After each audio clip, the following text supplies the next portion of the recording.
Hello my dear students. आइए हम लोग अपनी क्लास स्टार्ट करते हैं।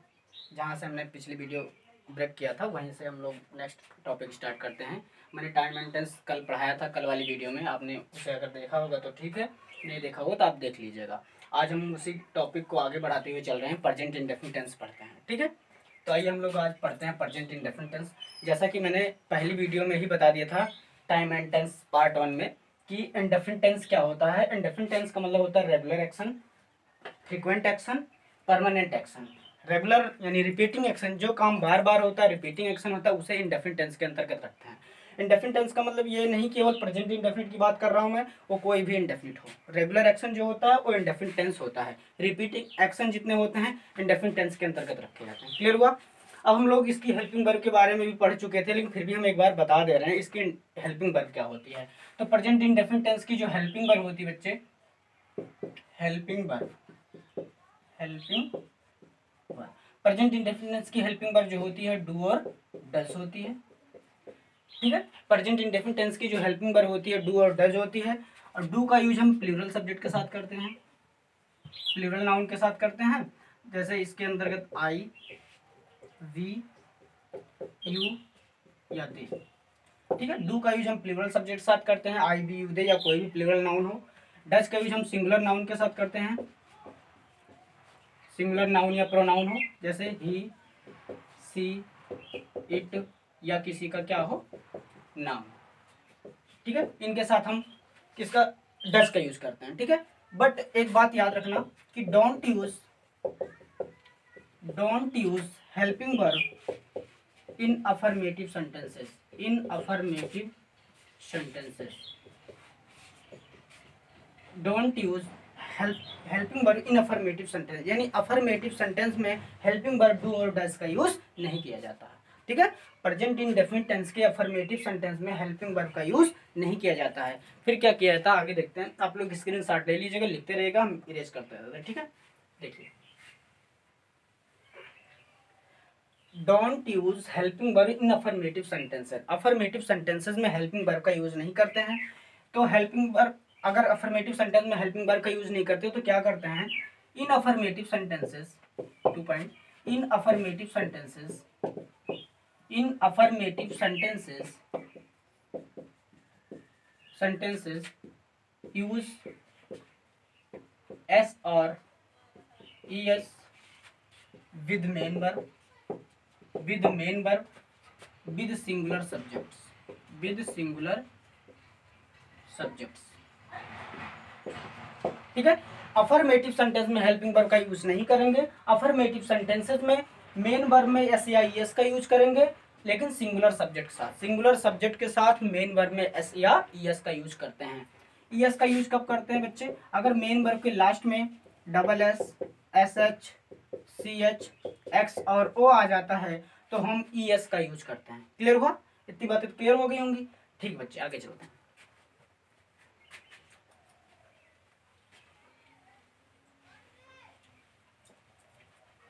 चलिए, आपको स्ट्रक्चर कहो तो बना दे, स्ट्रक्चर कहिए तो आप बना देते हैं, अदरवाइज चलो हम एक आध स्ट्रक्चर बना देते हैं। अफर्मेटिव सेंटेंसेस, एस का मतलब अफर्मेटिव सेंटेंसेस आप समझ लीजिएगा। मैं लिख दे रहा हूँ subject plus main verb of first form में एस या ईएस, और प्लस क्या होता है बच्चे, ऑब्जेक्ट होता है। निगेटिव अफर्मेटिव सेंटेंसेस ही पढ़ लेते हैं हम लोग पहले। ठीक है, जैसे अफर्मेटिव सेंटेंस में हिंदी का एक कुछ सेंटेंस लिख दे रहा हूँ, बाकी मैं और सारे डील करूंगा। जैसे मैंने कोई क्वेश्चन लिख दिया, मैंने लिखा राधा, राधा एक मधुर गीत गाती है, राधा एक मधुर गीत गाती है, राधा एक मधुर गीत गाती है। राधा की एक हैबिट बताई जा रही है, ये तो काम तुरंत चल नहीं रहा, गोइंग ऑन तो है नहीं कि इस समय काम चल रहा है। राधा के बारे में ये बात कही जा रही है कि एक मधुर गीत गाती है, जब भी वो गाती है वो मधुर गीत, यानी उसके हैबिट में बताया जा रहा है कि वो एक गीत गाती है। ठीक है बच्चे, तो कौन गीत गाती है, राधा, ये सब्जेक्ट हो गया। क्या करती है, गाती है, मेन वर्ब, क्या गाती है, एक मधुर गीत, ऑब्जेक्ट हो गया। बात समझ में आई? फिर अफर्मेटिव सेंटेंसेस है। अफर्मेटिव सेंटेंस सबसे पहले सब्जेक्ट लिखा, सब्जेक्ट हमारा राधा, लिखेंगे राधा, राधा। फिर मेन वर्ब है गाना, गाने की अंग्रेजी होती है सिंग, लिख दो सिंग। अब जैसा कि मैंने बताया अफर्मेटिव सेंटेंस में हेल्पिंग वर्ब का यूज नहीं होता, मेन वर्ब के फर्स्ट फॉर्म में एस एस लगाते हैं। तो इसमें सिंग ईएस, तो मैंने ईएस वाला केसेस तो बता दिया क्या क्या लगता है भैया। इसमें क्या लगाएंगे बच्चे, एस, सिंग्स, और क्या गाती है, एक मधुर गीत, आ स्वीट सॉन्ग, आ स्वीट सॉन्ग। क्लियर हुआ, राधा एक मधुर गीत गाती है, तो Radha sings a sweet song. मैंने लिखा हम रोज पतंगे उड़ाते हैं, पतंगे उड़ाते हैं, हम रोज पतंगे उड़ाते हैं। कौन पतंग उड़ाता है, हम क्या करते हैं, उड़ाते हैं, मेन वर्ब, क्या उड़ाते हैं, पतंगे ऑब्जेक्ट हुआ, और रोज यानी डेली, डेली का मतलब रिपीटिंग एक्शन, अगर रिपीटिंग एक्शन है तो इंडेफिनिट टेंस यूज करेंगे बच्चे। हम है तो यानी वी, मेन वर्ब है उड़ाना, उड़ाने के लिए होती है फ्लाई, लिख दो फ्लाई। अब अभी जस्ट मैंने बोला था अफर्मेटिव सेंटेंस मेन वर्ब में एस एस लगाते हैं, लेकिन सिंगुलर सब्जेक्ट साथ बी हमारा प्लूरल है तो इसे बेस फॉर्म लिख देंगे, ठीक बच्चे। बी फ्लाई, ऑब्जेक्ट है पतंगे, लिख देंगे काइट्स, बी फ्लाई काइट्स, और रोज यानी डेली, डेली लिख दो या एवरीडे, डेली या एवरीडे। तो ध्यान सुने, अगर ये एवरीडे लिखेंगे, ये एवरीडे अगर एक साथ लिखा जाता है, इस एवरीडे का मतलब होता है जनरल, सिंपल, कॉमन, लेकिन ये एक एडजेक्टिव होता है, हमें एवरीडे जो है अलग अलग लिखना चाहिए, तो क्योंकि ये एक एडवर्ब होता है। लेकिन हम उड़ाना है, उड़ाना फ्लाई वर्ब है, वर्ब की विशेषता एडवर्ब बताते हैं, इसलिए हमें ये वाला एवरीडे लिखना चाहिए, ये वाला एवरीडे गलत हो जाएगा। क्लियर हुआ, तो जनरली चाहे आप एवरीडे को अलग अलग लिखें और या तो डेली लिखें। बातें समझ आई कि नहीं आई, क्लियर। चलो आ रहा है, आ रहा है, हाँ चलो इरेज करें।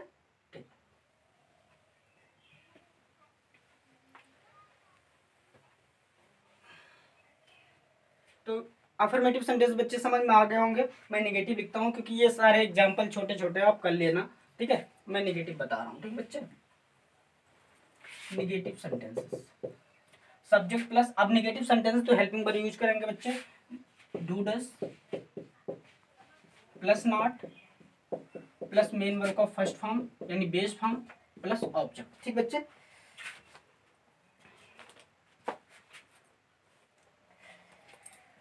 ध्यान दें, जैसे मैंने लिख दिया, वह कक्षा में शोर नहीं मचाते हैं, शोर नहीं मचाते हैं, शोर नहीं मचाते हैं। कौन कक्षा में शोर नहीं मचाते हैं, वह क्या नहीं करते, मचाते मेन वर्ब, और क्या नहीं मचाते, शोर, कहाँ, क्लास में, ठीक है। वह मतलब दे। अब निगेटिव सेंटेंस है तो बच्चे डू या डज का यूज करेंगे, दे हमारा प्लूरल तो डू लगाओ, they do not. Main verb शोर मचाना, शोर मचाने की अंग्रेजी होती है make a noise, make a noise, और कहाँ, क्लास में, in the class, in the class. बातें क्लियर हुई। अगर ये सब्जेक्ट हमारा सिंगुलर हो तो वह कक्षा में शोर नहीं मचाता, तो ही डज नॉट लिख देते, ठीक भैया। अगर यहाँ होता वह कक्षा में शोर नहीं मचा तो ही हमारा सिंगुलर होता, तो he does not make a noise, he does not make a noise in the class, in the class. बातें समझ आई, ये सारी बातें आप लोग समझ ही रहे होंगे, इरेज कर लें, ठीक है बच्चे। अब इंट्रोगेटिव भी बता देते हैं, ठीक है। इंट्रोगेटिव सेंटेंसेस मैंने लिखा, क्या तुम प्रतिदिन,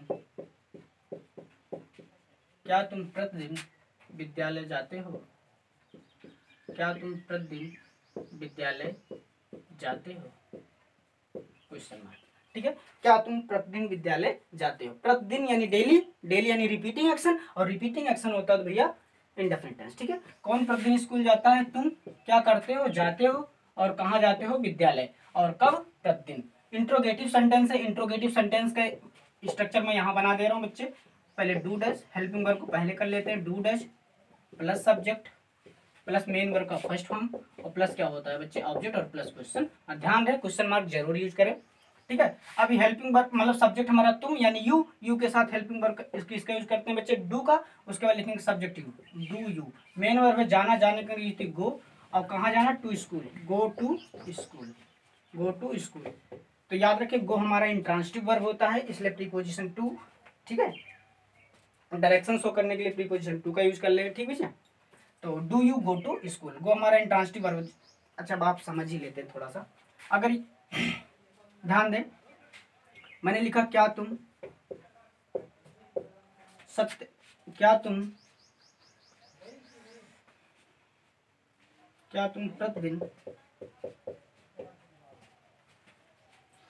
प्रतिदिन आम खाते हो, आम खाते हो। मैंने लिखा क्या तुम प्रतिदिन आम खाते हो, कौन प्रतिदिन आम खाता, तुम, यू, क्या करते हो, खाते हो, मेन वर्ब। अब क्या खाते हो, आम, ये ऑब्जेक्ट हो गया। लेकिन हमने जब कहा क्या तुम विद्यालय जाते हो, तो क्या जाते हो उत्तर नहीं है, कहाँ जाते हो, ये एडवर्स ऑफ प्लेस का कार्य करने वाला। तो यहाँ प्रीपोजिशन ये इंट्रांसिटिव वर्ब होता है बच्चे, इसलिए टू का यूज किया गया। और जब यहाँ लिखेंगे ध्यान देना, लिखेंगे do you eat mango, do you eat a mango daily. तो ईट के बाद हम तुरंत, मैंने ऑब्जेक्ट लिया था क्योंकि ईट हमारा ट्रांसिटिव वर्ब है। अगर आपको ट्रांसिटिव और इंट्रांसिटिव पढ़ना है तो आप वीडियो मेरे प्लेलिस्ट में है ऑथेंटिक इंग्लिश ग्रामर में, उसमें ट्रांसिटिव और इंट्रांसिटिव डिस्कस किया गया, आप देख लीजिएगा। ठीक बच्चे, तो do you eat a mango daily, क्या तुम प्रतिदिन आम खाते हो, क्वेश्चन में क्लियर हुआ। चलो इरेज कर दे। इंट्रोगेटिव निगेटिव सेंटेंस देख लेते हैं, फिर उसके बाद हम एक्सरसाइजेस करवाते हैं। ठीक है, इंट्रोगेटिव निगेटिव सेंटेंसेस। मैंने लिखा क्या वह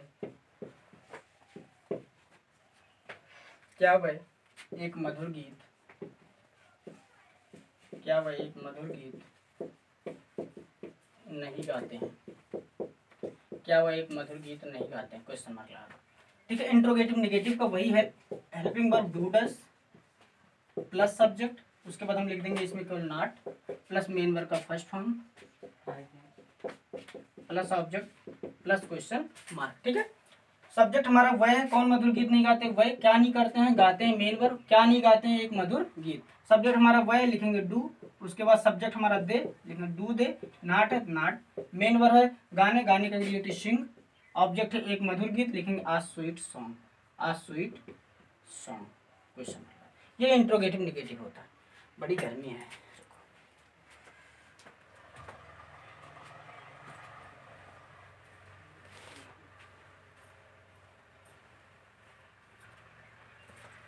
तो बच्चे इतनी बातें समझ में आ गई होंगी। अफर्मेटिव क्या होता है, इंट्रोगेटिव क्या होता है, इंट्रोगेटिव निगेटिव क्या होता है। अब थोड़ी सी बातें हम कर लेते हैं जो यूनिवर्सल फैक्ट होते हैं कुछ। ठीक है, मैंने लिखा तारे आकाश में चमकते हैं, तारे आकाश में चमकते हैं, आकाश में चमकते हैं। आप ता है ती है मत देखिएगा। ठीक है, कौन आकाश में चमकते हैं, तारे क्या करते हैं, चमकते हैं, और कहाँ चमकते हैं, आकाश में। तो लिखेंगे स्टार्स, चमकने की अंग्रेजी होती साइन बच्चे, स्टार्स साइन, प्लूरल में है तो साइन लिख देंगे, और in the sky, star sign in the sky. अब ये क्या है, ये रिपीटिंग एक्शन नहीं है, लेकिन ये फैक्ट है एक, ये क्या है, एक जनरल फैक्ट है, ये सत्य है कि तारे आकाश में चमकते हैं। क्लियर हुआ।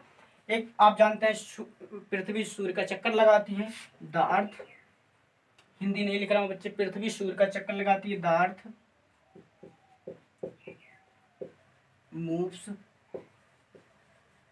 Around the sun.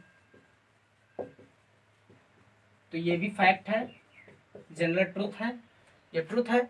तो बच्चे ये इंडेफिनिट टेंस में आएंगे। क्लियर हुआ। यानी प्रेजेंट इंडेफिनिट टेंस के अंतर्गत इंडेफिनिट टेंस में रेगुलर आते हैं, रिपीटिंग एक्शन आते हैं, हैबिचुअल एक्शन आते हैं, परमानेंट एक्शन आता है, और जो यूनिवर्सल फैक्ट होता है। जैसे यूनिवर्सल फैक्ट में ये भी है, एक पॉपुलर है, the sun rises in the east, यानी सूर्य पूरब में निकलता है। ये भी एकदम फैक्ट है, यूनिवर्सल ट्रूथ है, यूनिवर्सल ट्रूथ है।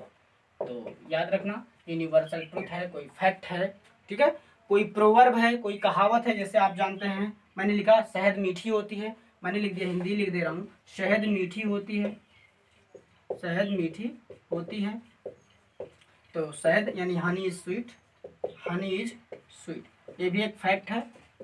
तो ये भी इंडेफिनिट टेंस होता है। ठीक है, आप इसे सहायक क्रिया मत कह लेना, ये लिंकिंग वर्ब होती है बच्चे। ठीक है, याद रखना। तो हनी इज स्वीट कि मतलब शहद मीठी होती है, ये भी एक फैक्ट है। तो जितने फैक्ट होते हैं बच्चे यूनिवर्सल ट्रूथ होते हैं जो, और रिपीटिंग रेगुलर एक्शन होते हैं, परमानेंट एक्शन होते हैं, ठीक है, हैबिचुअल एक्शन होते हैं, वो सारे के सारे इंडेफिनिट टेंस के अंतर्गत आते हैं। क्लियर हुआ? इतनी जगहों पे इंडेफिनिट टेंस का यूज किया जाता है। आगे भी यूजेस क्या होते हैं आगे देखिए। इरेज करता हूँ बच्चे।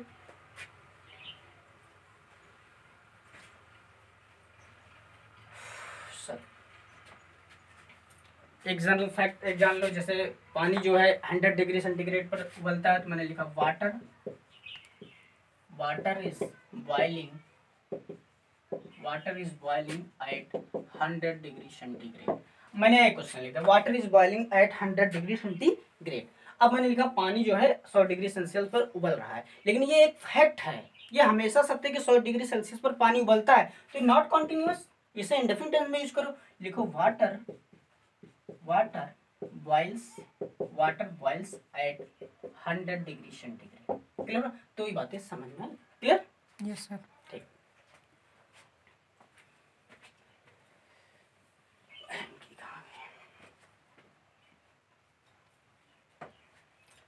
तो ध्यान दें, अब कुछ क्वेश्चन आगे इंडेफिनिट टेंस आगे बढ़ते हैं हम। ध्यान दें, मैंने क्वेश्चन लिख दिया, it is usually raining here heavily, यानी बाहर जोर से वर्षा हो रही है, लेकिन एक वर्ड्स आया यहाँ पे यूजुअली। तो यूजुअली है, ठीक है, कुछ वर्ड्स हम लिख दे रहे हैं, usually, generally, always, seldom, never, always, seldom, never, often और एटसेट्रा और जो होंगे लिख लेना, ठीक है। इन सब का यूज हम इंडेफ और लिख लो, डेली, एवरीडे, एटसेट्रा। इन सब का यूज हम फ्रिक्वेंटली भी लिख लो, फ्रिक्वेंटली। इन सब का यूज हम इंडेफिनिट टेंस में करते हैं। इन सब का यूज कहाँ करते हैं बच्चे? इंडेफिनिट टेंस में करते हैं। यूजुअली है, जनरली है, ऑलवेज मतलब ऑलवेज समझते हो, सेल्डम का मतलब होता है ऑलमोस्ट नेवर। हिंदी मत याद करना, सेल्डम का मतलब होता है ऑलमोस्ट नेवर, ठीक है। लिख देता हूँ, अभी लिख देना, ठीक बच्चे। तो यूजुअली है, जनरली है, ऑलवेज है, सेल्डम है, नेवर है, फ्रिक्वेंटली है, ऑफन है और डेली है, एवरीडे है। इन सब का यूज हम इंडेफिनिट टेंस में करते हैं। क्लियर हुआ? क्योंकि ये रिपीटिंग एक्शन रिफर करते हैं लगभग, ठीक है। तो ध्यान से मैंने कहा it is usually raining here heavily, तो यहाँ यूजुअली लिख दिया बच्चे यहाँ, लेकिन कॉन्टिन्यूअस टेंस यूज है। अगर कॉन्टिन्यूअस टेंस यूज है बच्चे तो ये गलत हो गया, क्योंकि यहाँ पे यूजुअली आया है। यूजुअली, अगर यूजुअली का यूज हम इंडेफिनिट टेंस में करते हैं तो हमें लिखना पड़ेगा it usually rains here heavily. Clear हुआ? क्लियर? तो आप नोट कर सकते हैं इन बातों को, ठीक।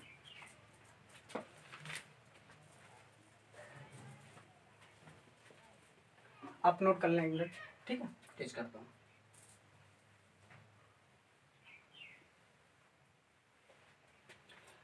मैंने सेल्डम का मतलब होता बच्चे,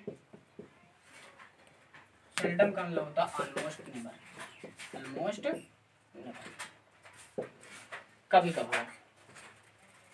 चलो देखते हैं, मैंने क्वेश्चन लिख दिया, they have seldom made mistakes, they have seldom made mistakes, ठीक है। अब हमें लग रहा हो ये सही है, लेकिन यहाँ पे मैंने सेल्डम यूज किया। सेल्डम को मैंने बताया इंडेफिनिट टेंस में यूज होता है, तो ये सेंटेंस फिर परफेक्ट टेंस में लिख दिया गया, गलत हो गया। तो हमें लिखना चाहिए दे सेल्डम।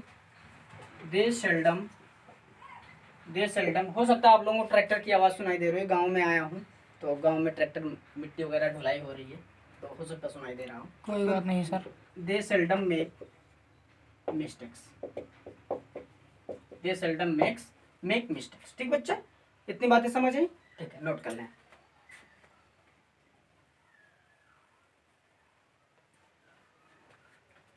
तो इतनी बातें नोट कर लें, मैं रेज करता हूँ बच्चे। अब कुछ इंडेफिनिट टेंस और कहाँ कहाँ यूज होता है याद रखना। प्री प्लान्ड एक्शन होता है। बड़ा इंपॉर्टेंट टॉपिक है, ध्यान दें। Pre planned action, pre planned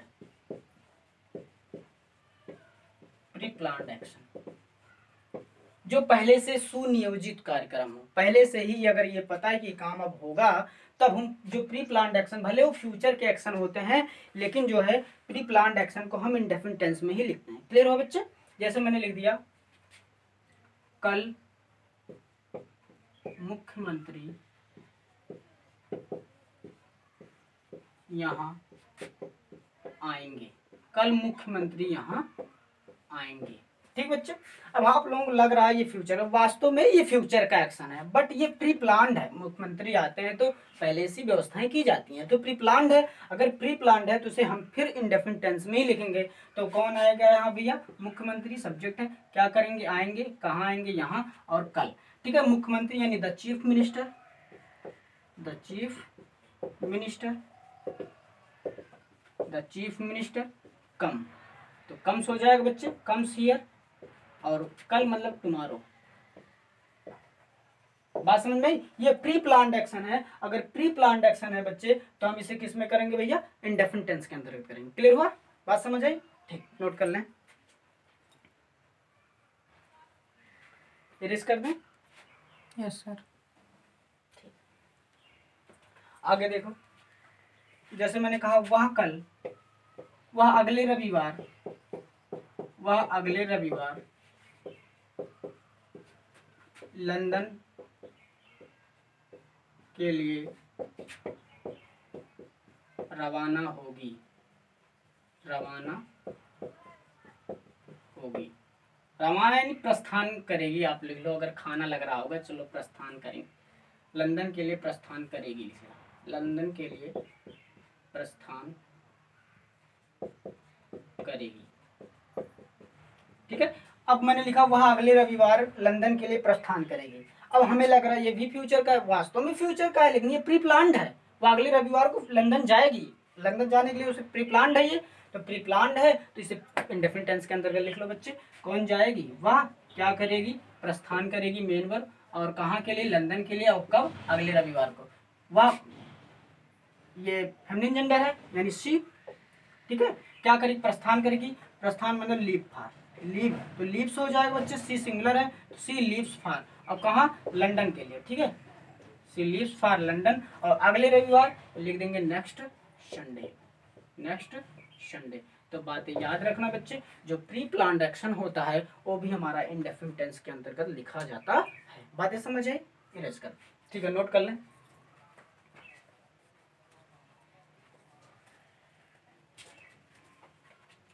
ठीक बच्चे, इतनी बातें समझ आ गई? चलो सर, इरेज कर देता हूँ। ठीक है, तो प्री प्लान, अब इंडेफिनिट टेंस लगभग यहीं पे हम समाप्त करते हैं। तो ध्यान सुने, एक बार मैं फिर से रिवीजन करवा दे रहा हूँ। प्रेजेंट इंडेफिनिट टेंस क्या होता है? इंडेफिनिट टेंस का मतलब होता है भैया regular action, frequent action, permanent action, कोई यूनिवर्सल फैक्ट है, यूनिवर्सल ट्रूथ है, कोई प्रोवर्ब है, honesty is the best policy. ठीक है, ये सारे एक्शन जो होते हैं इंडेफिनिट टेंस के अंतर्गत लिखे जाते हैं। एक बात मैंने और बताई, कुछ वर्ड्स मैंने बताए थे, यूजुअली है, सेल्डम है, ऑफन है, ठीक है, ऑलवेज है, नेवर है, इन सब का यूज जो है हम इंडेफिनिट टेंस में करते हैं। और मैंने बताया प्री प्लान्ड जो एक्शन जो होता है उसे भी हम इंडेफिनिट टेंस के अंतर्गत लिखते हैं। एक क्वेश्चन मैंने लिख दिया, जैसे मैंने लिखा he comes always late, he comes always late, वह हमेशा देर से आता है, वह हमेशा देर से आता है। हमें लग रहा सही है, बट मैंने बताया ऑलवेज है, ऑफन है, यूजुअली है, जनरली है, रेगुलरली है, फ्रिक्वेंटली है, ऑफन है, सेल्डम है, इन सब का यूज जो है हमेशा मेन वर्ब के पहले करते हैं। कहाँ करते हैं बच्चे? मेन वर्ब के पहले करते हैं। तो यहाँ हमें लिखना पड़ेगा ही ऑलवेज कम्स लेट। ठीक बच्चे, लिखेंगे ही ऑलवेज कम्स लेट, ये वाला सही हो जाएगा। क्लियर हुआ? लेकिन लिंकिंग वर्ब के बाद करते हैं, लिंकिंग वर्ब के बाद करते हैं, मतलब हमें लिखना he is always busy, he is always busy. याद रखना ये बातें, ठीक है? नहीं तो आप कहीं कंफ्यूज हो जाएं। तो मैंने ये बोला बच्चे, जो एक्शन वर्ब होती हैं, मेन वर्ब होती हैं, मेन वर्ब के पहले हम ऑलवेज का यूज करते हैं। लेकिन लिंकिंग वर्ब जो होती है, हालांकि ये भी मेन वर्ब होती है बट एक्शन वर्ब नहीं होती बच्चे, तो ये मेन वर्ब, मैंने ये बोला लिंकिंग वर्ब के ऑलवेज, नेवर, ऑलवेज का यूज, नेवर का यूज, जो जितने वर्ड्स मैंने लिखवाए हैं, ठीक है, फ्रिक्वेंटली है, जनरली है, ऑफन, इन सब का यूज लिंकिंग वर्ब के बाद करते हैं और एक्शन वर्ब यानी मेन वर्ब के पहले करते हैं। बातें क्लियर होगी? Clear? Yes sir. Thank you. तो हम इसी पर क्लास खत्म करते हैं बच्चे। वीडियो पसंद है तो आप लाइक शेयर करते रहिए, अपने कमेंट के माध्यम से हमें फीडबैक जरूर देते रहें। फिर हम मिलेंगे नेक्स्ट क्लास में। Thank you everybody.